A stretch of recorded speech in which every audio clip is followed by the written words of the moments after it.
Hotstar Specials உப்பு புளி காரம் அட்டகாசமான குடும்ப கலாட்டா web series now streaming on Disney Plus Hotstar.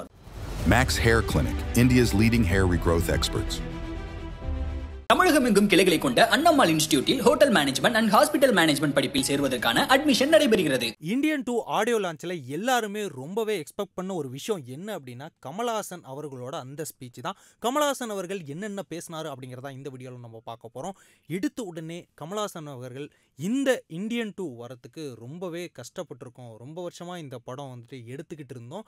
இடையில வந்துட்டு ப்ரொடக்ஷன்லாம் கூட ரொம்ப லேட் ஆச்சு. பட் இப்போ இந்த இடத்துல இந்த ஃபங்க்ஷன் நடந்துக்கிட்டு இருக்கிறதுக்கும் இந்த இந்தியன் 2 அண்ட் இந்தியன் 3 வரப்போகிறதுக்கும் முக்கிய காரணமாக இருக்கிறது ப்ரொடியூசர் சுபாஸ்கரன் தான். அவருக்கு இந்த இடத்துல நான் ரொம்பவே நன்றி கடன் பட்டிருக்கேன் அப்படின்ற மாதிரி முதல்ல எடுத்த உடனே நன்றி அவருக்கு தெரிவிச்சிருக்காரு. தொடர்ந்து பேசின அவர் டைரக்டர் சங்கர் அவர்கள் முதல்ல என்கிட்ட தான் கதை சொல்ல வந்தார். அப்போ அவருக்கும் எனக்கும் கொஞ்சம் முரண்பாடுகள் இருந்தது. அந்த கதையில் சில விஷயங்கள்லாம் கொஞ்சம் முரண்பாடுகளாக இருக்கவும் நான் பண்ணலை அப்படிங்கிற மாதிரி நான் சாஃப்டாக சொல்லி அனுப்பிட்டேன். அதற்கப்புறம் அவர் வந்து இன்னொரு படத்தை போயிட்டு இன்னொரு ஹீரோவை வச்சு அவர் எடுத்துகிட்டு வந்துட்டார், ஜெயிக்கவும் செஞ்சுட்டார். அதற்கப்புறமும் என்கிட்ட வந்துட்டு ஒரு கதையை சொன்னார். அப்போவுமே எனக்கும் அவருக்கும் வந்துட்டு கொஞ்சம் விஷயத்தில் செட் ஆகாமல் இருந்தது. அந்த கதை கிட்டத்தட்ட நான் பண்ண போகிற ஒரு கதையோட ஒன்றிணைகிற மாதிரி இருந்தது. அதாவது அப்போ நான் தேவர் மகன் பண்ணிக்கிட்டு இருந்தேன். அதனால் அந்த கதையோட கொஞ்சம் ஒத்து போகிற மாதிரி இருக்கே அப்படின்னு சொல்லிட்டு நான் அப்பவும் வேணான்னேன். ஆனால் எனக்கு ரெண்டு மனசாகவே இருந்தது. நான் சிவாஜி ஐயா கிட்ட போய் கேட்டேன், இப்படி ஒரு கதை என்கிட்ட வந்து ஒரு புது பையன் சொல்லியிருக்கா அப்படி டைரக்டர் சங்கர் அப்படின்னு சொல்லி, இது பற்றி நீங்கள் என்ன நினைக்கிறீங்க அப்படின்ற மாதிரி கேட்கும்போது, இதில் நான் அப்பா நீ பையன், பட் அதில் நீயே அப்பா நீயே பையன் தானே, அதெல்லாம் நல்லா வரும் போய் பண்ணு அப்படின்னு சொல்லி எனக்கு ஊக்கமளித்து அனுப்புனது சிவாஜி ஐயா தான். அதற்கப்புறமா வந்து தான் இந்தியன் படத்தை ஓகே பண்ணி நான் இந்தியன் படத்தில் நடித்து முடித்தேன்.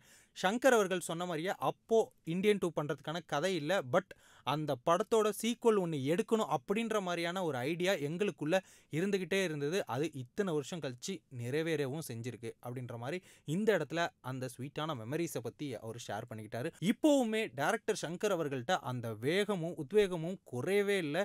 இப்போவுமே ரொம்பவே அழகாக ரொம்பவே துடிப்பாக எனர்ஜெட்டிக்காக அவர் ஒர்க் பண்ணிக்கிட்டே இருக்காரு அப்படின்னு தான் சொல்லி ஆகணும். அது மட்டும் இல்லாமல் இந்த படத்தில் ஒர்க் பண்ண எல்லா டெக்னீஷியன்ஸுமே ஹார்ட் அண்ட் சோல் போட்டு இந்த படத்துக்காக ரொம்பவே கஷ்டப்பட்டு உழைச்சிருக்காங்க. பட் அப்படி என்னதான் கஷ்டப்பட்டு உழைச்சிருந்தாலும் எதிர்பாராமல் அந்த ஒரு விபத்து நடந்துருச்சு. அந்த விபத்தில் நிறைய பேர் இறந்து போயிட்டாங்க. அந்த இறந்து போனவங்கள நான் மறந்துருந்தா நான் மனுஷனே கிடையாது. இப்போ வர நான் நினச்சிக்கிட்டே தான் இருக்கேன். என் வாழ்க்கை முழுக்க அவங்கள நான் நினைவு கூர்ந்துக்கிட்டே தான் இருப்பேன். அந்த ஷூட்டிங் ஸ்பாட்டில் அந்த சமயத்தில் ஒரு அழுகிற மாதிரியான ஒரு சீன் எடுத்துக்கிட்டு இருந்தாங்க.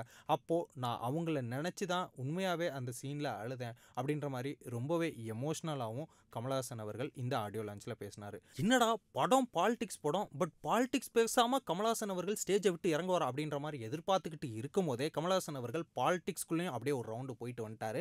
இந்த இந்தியாவை யாராலையும் பிரித்து ஆள முடியாது, நாங்கள் எல்லாருமே ஒற்றுமையாக தான் இருப்போம், தமிழன் எந்தெந்த விஷயத்துக்கெலாம் கோவப்படுவான், எங்கெங்கே எப்படியெல்லாம் நடந்துக்கணும்னு தமிழனுக்கு தெரியும் அப்படின்ற மாதிரி ஒரு சின்ன பாலிடிக்ஸ் விஷயத்தையுமே வந்து இந்த ஆடியோ லான்ச்சில் பேசி முடிச்சிருந்தார்.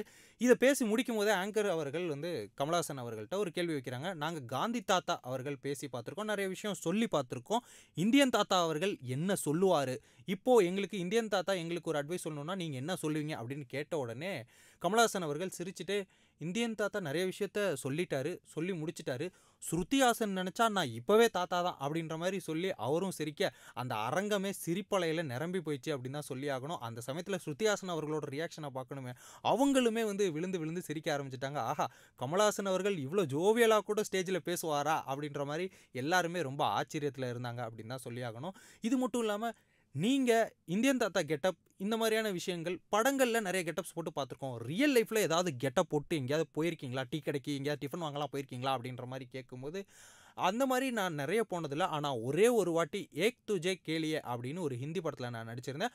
அந்த ஹிந்தி படத்தோட ஆடியன்ஸ் ரெஸ்பான்ஸை பார்க்கணும் அப்படின்னு சொல்லி தேட்டருக்கு நான் வந்துட்டு வேற ஒரு கெட்டப் போட்டு போய் ஆடியன்ஸ் ரெஸ்பான்ஸை பார்த்துட்டு வந்தேன். அதுதான் முதலும் கடைசியும் நான் ரியல் லைஃப்பில் ஒரு கெட்டப் போட்டு வெளியே போனது அப்படின்ற மாதிரி பதிலை சொல்லி முடிக்கும் போது ஆங்கர் மிர்ச்சி சிவா அவர்கள், சார் உங்கள் கூட ஒரு மெமரியை நான் ஷேர் பண்ணிக்கணும், அதாவது நான் ஃபர்ஸ்ட் அதாவது ஒரு ரிச் பாய், அதாவது வந்து ஜூனியர் ஆர்டிஸ்ட்டாக நடித்தது உங்கள் படத்தில் தான். அந்த சமயத்தில் வந்து உங்களை மறைக்கிற மாதிரி நான் கேமரா முன்னாடி போய் நின்றுட்டேன். அப்போ நீங்கள் டென்ஷனாக திரும்பி பார்த்து யார் இந்த கை அப்படின்ற மாதிரி கேட்டிங்க. அப்படி கேட்ட உடனே நான் பயந்து ஓடி போனவன் தான். அதுக்கப்புறம் அந்த ஷூட்டிங் ஸ்பாட்டுக்கே வரவே இல்லை. அதுக்கப்புறம் இப்போது நான் உங்களை இங்கே பார்க்குறேன், உங்கள் கூட ஒரு ஃபோட்டோ எடுத்துக்கணும்னு ஆசைப்பட்றேன் சார் அப்படின்ற மாதிரி போய் செல்ஃபி எடுத்துக்கிட்டாரு. செல்ஃபி எடுத்த உடனே அவர் என்ன சொன்னார் அப்படின்னா, எனக்கு பிடிக்காதது தற்புகழ்ச்சி, இன்னொன்று தற்படம், அதாவது செல்ஃபிக்கு தமிழாக்கமே தற்படம் தான் அப்படின்ற மாதிரி சொன்ன உடனே நல்ல வேலை சார் நான் எடுத்து முடிச்சிட்டேன் அப்படின்ற மாதிரி சிரிச்சுக்கிட்டே மிர்ச்சி சிவா அவர்கள் இந்த ஆடியோ லான்ச் ஃபங்க்ஷனை அப்படியே நிறைவு பண்ணி முடிச்சிருக்காரு.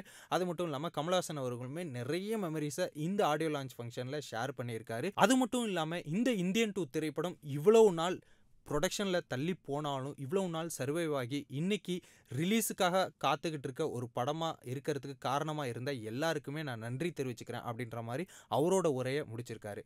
இந்த ஸ்பீச்சை பற்றி நீங்கள் என்ன நினைக்கிறீங்க அப்படிங்கிறத மறக்காமல் கமெண்ட் செக்ஷனில் கமெண்ட் பண்ணிடுங்க. மேலும் இது போன்ற சினிமா சம்பந்தப்பட்ட இன்ட்ரெஸ்டிங்கான விஷயங்களை புரிந்து கொள்ள சினி உலகம் சேனலை சப்ஸ்கிரைப் செய்து வைத்துக் கொள்ளுங்கள். மறக்காமல் அந்த பெல் பட்டனையும் சேர்த்து அமுத்தி வைத்துக் கொள்ளுங்கள். ஹாட் ஸ்டார் ஸ்பெஷல்ஸ் உப்பு புளி காரம் அட்டகாசமான குடும்ப கலாட்டா web series now streaming on Disney+ Hotstar. Max Hair Clinic, India's leading hair regrowth experts. Tamilagam எங்கும் கிளைகளை கொண்ட அண்ணம்மாள் இன்ஸ்டிடியூட்டில் hotel management and hospital management படிப்பில் சேருவதற்கான அட்மிஷன் நடைபெறுகிறது.